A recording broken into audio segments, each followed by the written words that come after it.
Welcome back. I'm going to do a quick session. Well, we'll see how long it takes. We're going to do a session on webhooks and run jobs, and we're going to start now. So again, as mentioned, thank you to Salesforce for sponsoring today. I'm Justin Lee from Armory. We also have Alice Shen, who's an assistant facilitator, and a number of other Armory team folks on the call who are here to help out. And we're going to be talking about extending Spinnaker with webhooks and custom stages, and run jobs and custom stages, and then just extending Spinnaker in general. And so when we talk about Spinnaker, and we work with people who are using Spinnaker, you get Spinnaker up and running, you're like, great, it does 80% of what I need it to do, but I need that last 20%, and I need to extend it to do that. And there are a number of ways you can achieve that, right? So one of those ways is you can depending on what you're looking to do, you can make an API call from Spinnaker to some external system using a webhook. And that can be either a inline Webbook stage where you define the webhook definition within the Spinnaker pipeline, or it can be a custom webhook stage where you essentially parameterize your webhook and define it in the backend in Spinnaker configuration. And then that shows them the Spinnaker UI, and you get a dropdown for your stage.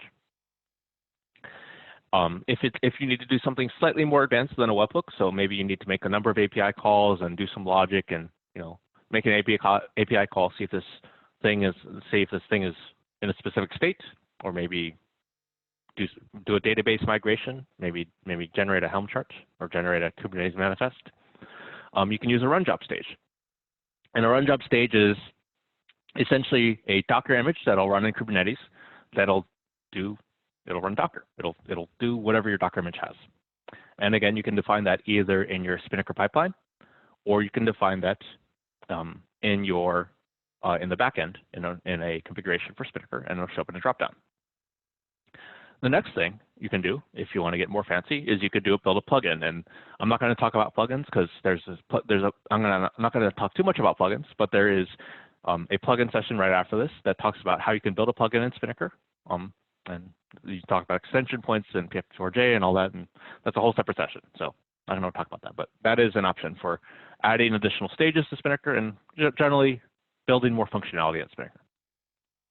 And then the last way is literally going into Spinnaker code and adding stuff, right? Because Spinnaker is an open source tool. It is an open source project, and it is designed to be extendable. So if you have an idea for some feature you need in Spinnaker, you can go do that. You can go to the GitHub repo, build your code, submit a PR, talk to some people to get it approved, and your code will live in Spinnaker forever. So these are the options. I want to talk about webhooks first. Webhook is essentially an HTTP call that goes to some external service and then passes in some information and then maybe gets some information back, right? And so curl is a tool that can be used to make to do a webhook, or actually curl's a tool that makes a generic HTTP call. But this is an example of using curl to make a webhook call. You can also use Postman. You can use whatever you want. And the key parts of this, I have this here just to kind of show you what's relevant here. You need to have an endpoint where you're sending the webhook. You need to have a webhook, or you need to specify the HTTP method. So in this case, we're sending a post, which means we're sending content to the webhook endpoint. Another option is a put, which defines content for webhook endpoint, slightly different. We have a number of headers, basically metadata about this webhook that say, I'm sending you JSON information. And here is my credentials. I'm basic with base64 authorization, or maybe a OAuth token or something. And then here's the body. Here's the actual stuff I'm sending. I'm sending you a JSON object that looks like this. It has key value and name Justin, right? This is a little bit simplified, but the idea here is if you're interacting with external tools, so maybe you're interacting with ServiceNow, or interacting with Jira, you're interacting with, I don't know, webhook.site. This is what I'll be showing you. Then you can craft your webhook body, craft your headers, and have Spinnaker do that for you. And then you can use that to create a ServiceNow ticket, or create a Jira ticket, or trigger a test in some external system, or read information about the stock market, or pull the news, whatever you want to do. You could all do that via Spinnaker. And so the first thing we have is the Webhook Stage, and this is a native stage within Spinnaker that allows you to make a webhook call, right? And generally speaking, this does a single API call. So you have the Webhook Stage, it does a single post or a single get or a single put or whatever. You could actually configure to make multiple API calls. So you could say like, make an API call to this endpoint, keep making that API call until my until the response looks like this, right? So that's an option. And I'm going to show you what this looks like. So if we go back to Spinnaker Gardening, Armory IO, again in the Spinnaker workspace, the Jaylee workspace, I have the Webhook miscellaneous thing, right? So what this does is this does a post to this webhook.site. If y'all haven't seen webhook.site, it is fantastic. It's basically a dummy endpoint that you can send webhooks to and do things with. Actually, let me pull this up. So this is webhook. What the heck? Oh, did not know that was still running. Hold on. Sorry. So I have, I lost my window. I have this webhook.site. This basically allows you to stand up a very simple webhook endpoint that you can send, essentially test webhooks to, right? So when I run this Spinnaker pipeline, I have this configured to send a post to this dynamically generated 311 blah, blah, blah, webhook.site with this payload and this header, right, application JSON. And also I have a webhook get. So these are, maybe I do a get, maybe I do a post, maybe I do some combination of these throughout my Spinnaker pipeline to some external endpoint. So again, maybe this is a testing endpoint. Maybe this will trigger a test or a security scan or something. And then in addition to this, you can do some complex logic around, okay, in addition to sending this webhook, I want to keep sending a webhook until the result field responds with a, what's going on with my windows? Hold on. 1 second, please. There you go. All right, so I'm going to keep sending API calls until I get a result is pass. So in this, I'm going to say, for now, I'm going to do fail. Save it. And then if I go back to my pipeline, I'm going to start my pipeline. It's going to do the get. And it's going to do the first get, and you can see the get shows up over here on the right side. And then I have this set to wait 10 seconds before it does the response. And it says, okay, it did a get and it didn't pass, right? So it's going to keep doing that. So I'm going to go in here and say, okay, I'm going to keep doing that. I want to actually pass. Change that to pass, and it says pass, and then it'll do that, and then it'll continue the pipeline and do the post, right? So we can see that we received the post at our webhook endpoint. And what this basically allows you to do is say, okay, in a very ad hoc way, I need to send a message somewhere from Spinnaker. And I'm going to craft that body. It may have some JSON in it. It may have some spell in it. So I could say, oh, I want to pass in some spell here, maybe. And that will send a message to that external tool and then maybe get a response. And all of this information that comes back from it is available in Spinnaker spell. So you could say, I need to grab the response and then use that in my spell, right? So I could say, I want to do a stage called webhook get, and then do the .context, .webhook, .body, .result. And we'll be able to get the response, right? And so that's a very basic webhook. And so now I want to actually use this to do something slightly more interesting, right? So say I want to do Jira. I have a Jira instance. So this is my Jira instance. And I want to create a ticket in Jira, right? So at a most basic level, Jira has an API. In this case, I have a token, username, password token, basic auth token. And this is going to say, I'm going to make a post to my Jira instance. This is going to be, it's going to create a engineering bug, and it's going to be medium, and I'm going to need, I pass in a description, and the description and summary are going to be, go do this thing, right? Or go do a thing. So I'm going to disable this stage real quick. I want to talk about this in a little bit. Don't want to run that stage. So I'm going to go back to my pipelines. I'm going to run my Webhook stage, my Jira stage. If I go to this, it's going to say, okay, I'm going to make the Webhook call. And we can see that it opened Jira item 31, engine 31. So I'm going to go to my project board. Let's go to engineering. And if I sort by, let's sort by created. I think that's good. It says, I created a bug. It's go do a thing, right? And maybe I can come in here and do work on it. But basically, this is a way to interact with some external tool.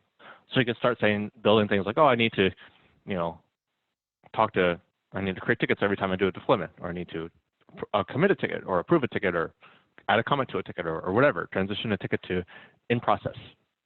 And there's APIs, well documented APIs for Jira, and you could just do that all from Spinnaker.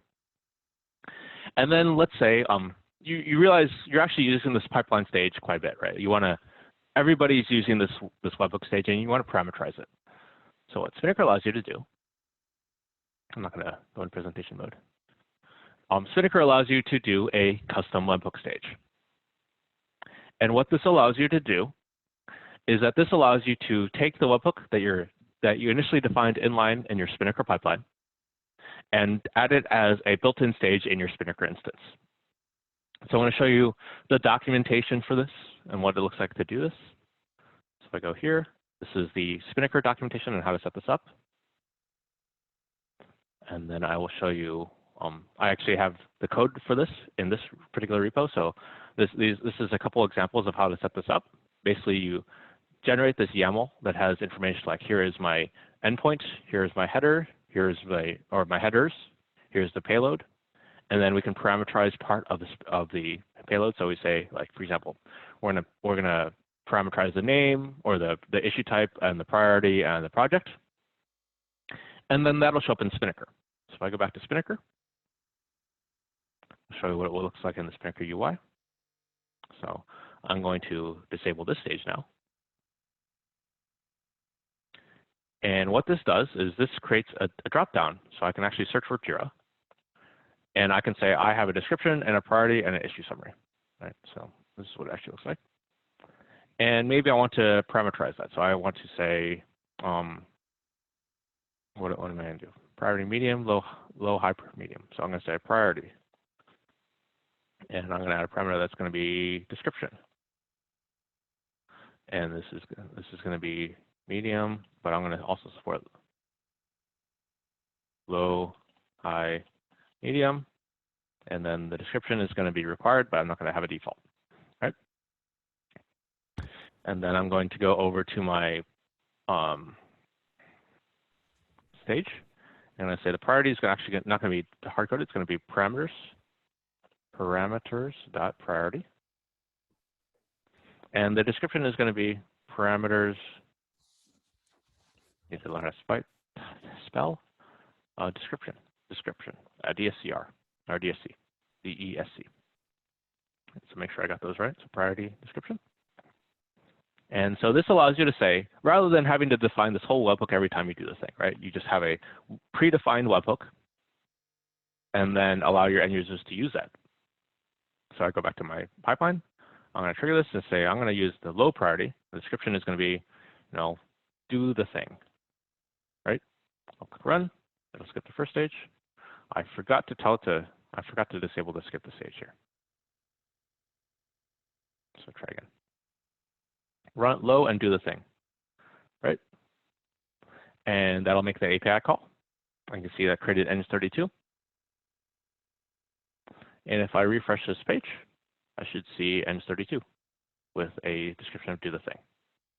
And so this allows you to essentially build a predefined webhook in Spinnaker that your end users can use and make API calls to wherever you need it to be. And I'm going to show you what this looks like in the backend. So if I go to, let's see, where is my window?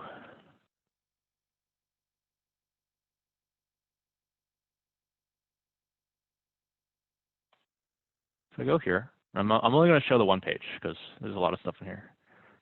But say I have, what this looks like is that I have my same webhook that I defined in the Spinnaker UI, but defined in the backend. This goes in a file that ends up in one of the Spinnaker services. So one of the Spinnaker services that Alice mentioned is called Orca. Orca is the orchestration layer for Spinnaker. So it basically it runs Spinnaker, really. And what we're doing is we're adding a custom webhook or pre-configured webhook stage. So what this does is this creates a file that lands in the Orca file system. It has this field in it. It says YAML, so it says webhook pre-configured, and then we can have one or more webhook definitions here. So I could say the label for my webhook is Jira create engineering task or bug or whatever. The type is add Jira issue, and so this is used in the Spinnaker pipeline definition. So this is add Jira issue. This is enabled. This is the description that shows up right here. I'm doing a post. This is my URL. These are my headers, which are defined in the backend and are no longer accessible to the Spinnaker UI. And then here is the payload. So this is the payload that Jira is expecting. And then we have these parameter values that say, okay, I'm going to expose these parameters to my user. So I'm exposing priority with a description of low, medium, or high, a issue summary, and a description. And these are going to get populated into my JSON body and sent over to Jira. And so if you do this, you can basically say, you can start building out stages within Spinnaker that do things for you. So for example, stages that create issues in Jira or comment on issues or transition an issue or whatever you want to do in Jira. This will make that change for you. All right. And this basically allows you to customize and build out very simple integrations with external tooling. So you can say, I want to trigger a security scan against my infrastructure using an external security scanning tool every time I run this pipeline. And this will allow you to do that. All right. So that's the Jira webhook. That's the Webhook stage. I gotta find my window. Not too many windows open. There we go. All right. The next set of stages is allows you to do slightly or actually significantly more advanced logic, right? So a webhook at the end of the day is essentially a single API call, right? And so and one of the limitations of the Webhook stage is that when you do that wait for this response to look like X, it'll just keep making that API call, and it's not tunable currently, right? So maybe you want to build out a custom stage that makes an API call and waits and looks at the response from an API call and then makes additional API calls. Or maybe you want to build an additional stage that does Helm for some reason. So I mentioned in the previous session that Helm does not currently support you doing a Git repository. It has to be a tarball, and maybe you don't have tarballs. Maybe you only have a Git repository. So you could do Helm with that. And the idea here is anything you can put into a Docker image, you can run from Spinnaker. And not only that, anything you can put into a Docker image, you can either run dynamically from Spinnaker via the inline run job manifest stage, or you can define, just like the webhook, a predefined stage that shows up in the dropdown that does your thing. All right, so I'm gonna walk you through a little bit of what this looks like. So if I go to Spinnaker custom stages, I actually have this is something I and a number of the other Armory team members have been working on. We have a number of custom stages defined in here. So for example, we have a Spinnaker stage that will pull down a what do I even remember this? Oh, this generates a Kubernetes manifest, or this takes a Kubernetes manifest and pushes it up to S3 or GCS. There's a question, GG, is custom Webbook Stage an Armory only feature? No, it's not. It is available in open source Spinnaker, and you can kind of build your own. One of the things that Armory does is we have built a number of custom stages for our customers, and we'll help you define those. But this is an open source feature. These are just in the Armory repository, some of the defined ones. And that applies to both the webhook and also to the run job. But for example, this Docker image is a very simple Docker image. It says Docker file that starts with the G-Cloud SDK. And I have a very simple upload.sh shell script as the entry point that basically says, take the manifest that was provided to the Docker image and then push it up CCS. Another one that we have is we have the Helm stage, or the Helm 3 stage that I put together, that allows you to say, okay, I have this Helm chart code definition that lives in a Git repository, and I don't want to have to build that into a Docker, into an artifact. So we're going to do a Git clone of that with credentials using credentials are going to come from a Kubernetes secret in this case. And it's basically just going to do this. It's going to do a Git clone, and then it's going to do a Helm template, and then it's going to make that Helm template, the output of that Helm template, available to Spinnaker.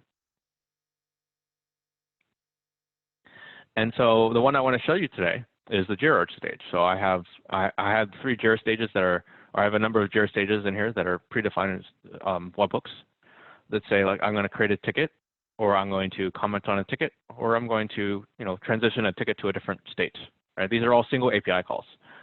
But what is not a single API call is, okay, ignore the text here. I need to clean up the description here. But what is not a single API call is a stage that will monitor a Jira issue until it is in a specific state, right? And so what you could do is you could build a Docker image. And so I have a Docker image here. I think there's actually a bug in here, so I'm not going to run it. But I'm going to show you what it looks like to build this. So I have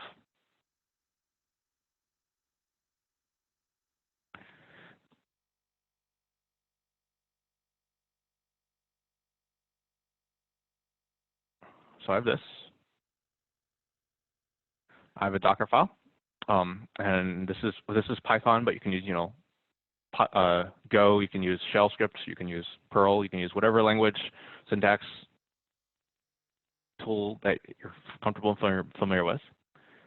This is going to build a Docker image using Python 3.7 Alpine. And this is a Python script that basically takes in a number of environment variables. So taking in the Jira token from environment, the credentials from the environment, some information about what the valid status codes are, where the Jira endpoint is, and it's basically going to run this logic for me. So it's going to say, for example, I need to clean these up. I'll clean that up later.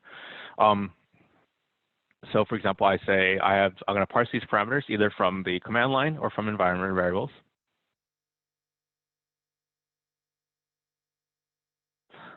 I see a question in the Zoom chat. Is it possible to use Bitbucket Webhook to trigger Spinnaker? Yes, it is. So you could have, you can basically set up actually, do I have this in my Spinnaker instance? So if I go to Webhook, I don't think I have Bitbucket enabled, but there is, if you turn on the Bitbucket feature, I think it shows up in the dropdown. And you basically have to go into Bitbucket, tell Bitbucket to send a webhook to Spinnaker. Spinnaker will receive that webhook, parse it, determine what the relevant Git repository and org are, and then based on that, it'll potentially trigger a Spinnaker pipeline. And then that Spinnaker pipeline will then have access to information about that Bitbucket repo, or that PR, or that push, or whatever it was. So hopefully that helps.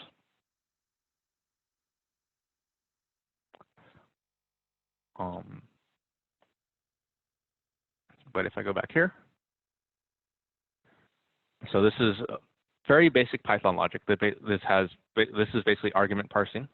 Then this will make an API call, and this will pull my Jira issue every some parameter, every 10 seconds or every 30 seconds or whatever. And then it'll read that status, and if that status is a pass, it'll exit with a success code of 0. And if it's a failure, it'll exit with a success code of 1. And then what this allows you to do is you can also pass out information from Spinnaker. So you can say, I want to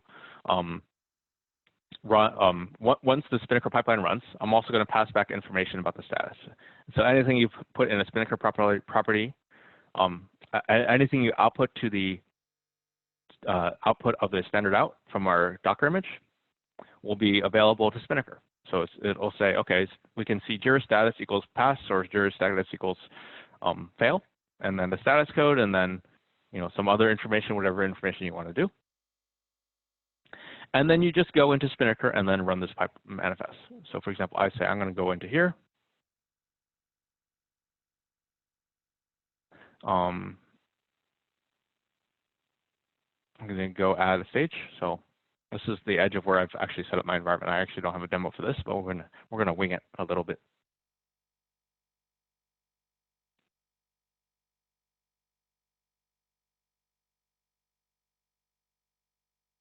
So I'm going to say I'm going to do a run job. I'm going to deploy it to Spinnaker. We're going to deploy the namespace. Maybe I want to put in the value of my token is going to be, you know, whatever.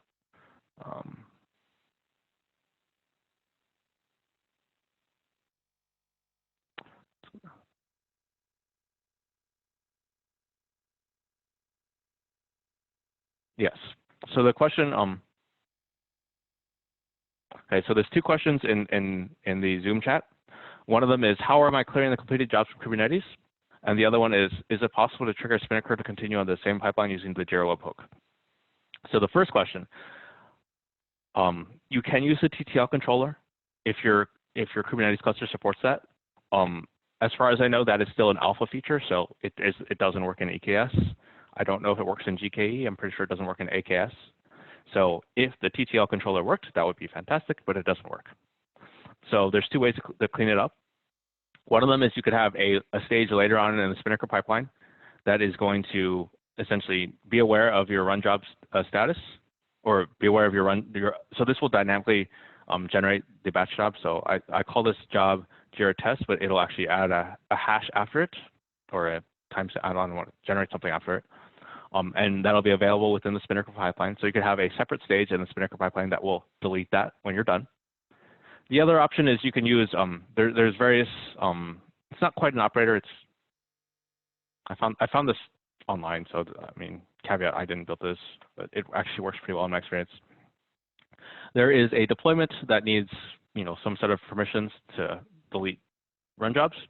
And it basically says if these, and all this credit goes to this Elwolf guy, it's not me, but it basically says monitor this namespace for run jobs and keep successful run jobs for 2 hours, keep failed ones for, you know, whatever settings you put in here, and it'll automatically clean up your run jobs after some TTL. So until the Kubernetes TTL controller becomes GA, or at least beta, I think, most of the cloud providers won't support it, and you have to kind of hack around it on your own. The second question from Han, or Han, I think Han, is it possible to trigger Spinnaker to continue the same pipeline using a Jira webhook? All right, and so there's a couple different ways you could achieve that, right? So you could do this Jira wait stage, which is what I'm doing here. That basically says this stage will run until the specified Jira issue is in a specific state. So I can say until engineering 32 is in the approved state, this stage is just going to wait, right? That's one way. And then what you do is you go into Jira and approve the Jira issue, and then the stage would pull on the next poll. It would see that, and then it would finish the stage, and then your Spinnaker pipeline would continue. The other option, or one of the other options, is you could have a and this is a little bit harder to set up, but we have done it in the past, is you could have a manual judgment stage in the Spinnaker pipeline that it basically waits for an approval. And then you could configure your Jira instance and some automation on the Jira side to send a webhook to Spinnaker that approves manual judgment. And so you need to figure out the credential bit, which is sometimes a little bit complex depending on your credential configuration or your auth configuration. You need to figure out the API call, which is not super complex, but you got to do. And then you generally have to pass in a dynamic field to that. So what you would have is you have your Spinnaker stage, your Spinnaker pipeline sends a webhook to Jira with a callback URL saying, like, once this Jira is approved, send a webhook back to Spinnaker at this path, or this to approve this manual judgment. So, and then after that, you have a manual judgment in Spinnaker. And then on the Jira side, once the Jira pipeline is, or once the Jira issue is approved, then have configured Jira to send a webhook back to Spinnaker that approves the manual judgment, and the Spinnaker pipeline continues. So hopefully that makes sense. Happy to talk about that further if that doesn't make sense. Takes a little bit of time to get working, but it does work pretty well, actually. I'm going to run this stage. This one's definitely going to fail because the credentials are probably, or absolutely are wrong. The URL's wrong and all this other stuff's wrong. But hopefully it provides an idea of what it's going to do. So I'm going to do this.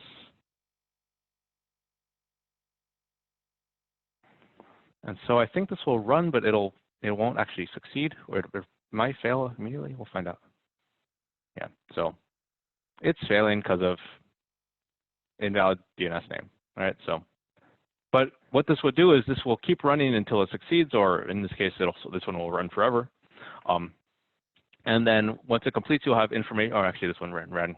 This one completed immediately, but this will run, and then it'll either complete or it'll fail based on however long it takes for the Jira issue to be complete or fail, and then you will have a Spinnaker pipeline. So let's do a slightly better example. Let's show you. I want to show you something that actually works, because something that doesn't work is not super fun. So let's do a Helm 3. All right.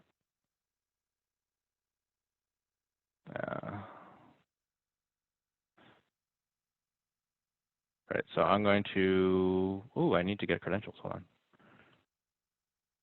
Give me 2 minutes.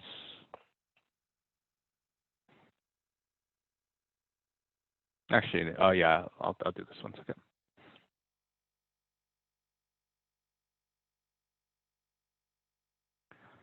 Okay, let me create the token, so let me copy this.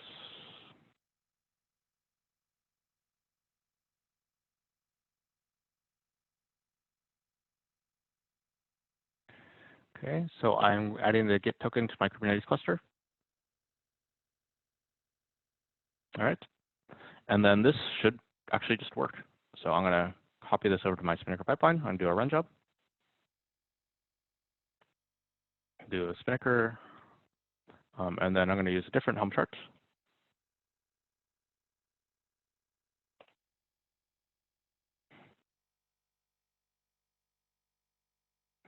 And then if I run this, should generate my Kubernetes manifest and make it available to me.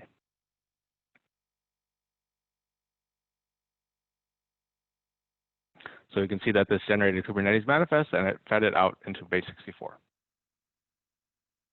So what I can do next is I can say, okay, this particular run job is going to actually produce information for me. So I'm going to say I'm capturing information from logs. My container name is Helm3 generator.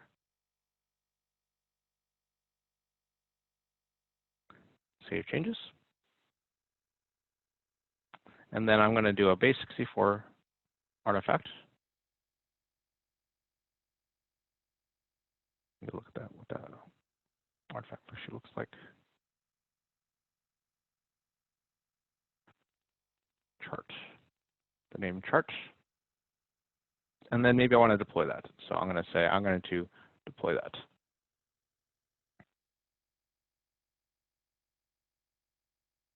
Right, so this is going to do a run job. So because Spinnaker does not currently support doing a Helm template from a Git repository, it has to be a tarball. We're going to use a run job as a shim. So this is going to do a Git clone and then do the Helm template. And then we're going to generate a manifest. We're going to create a secret or create an artifact from that, and we're going to deploy it. So if I run this, the first stage will take about 15 seconds to run, I think. Maybe less, maybe more.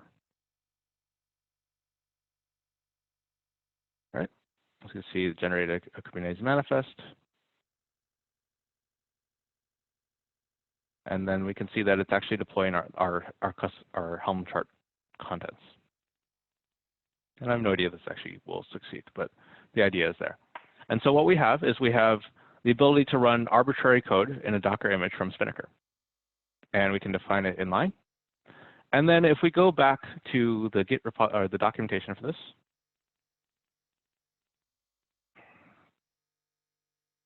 you can do the same thing you did with the Webbook, where we take this, we put it somewhere in Orca local, and it'll show up in Spinnaker. And so I'm not going to do this because it's actually not super exciting, I think. But basically what you have is you have job pre-configured Kubernetes in the Orca parameter file or in the Orca configuration file. Say here is our pre-configured parameters. Here are parameters.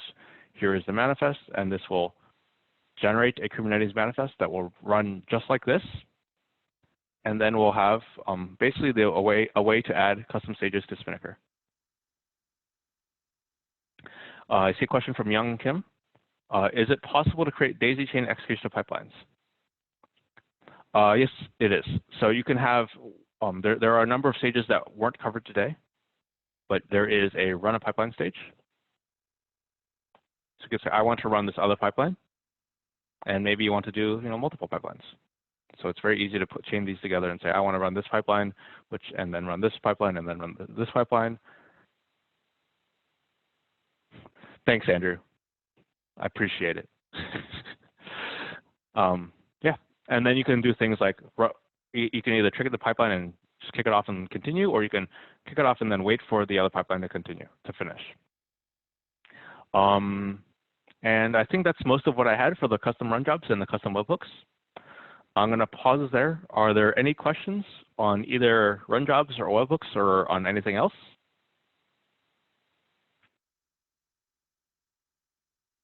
And if not, I appreciate everybody who joined. Hopefully this was helpful, and please feel free to reach out on Slack, or actually primarily in Slack if you have any questions. Thank you very much.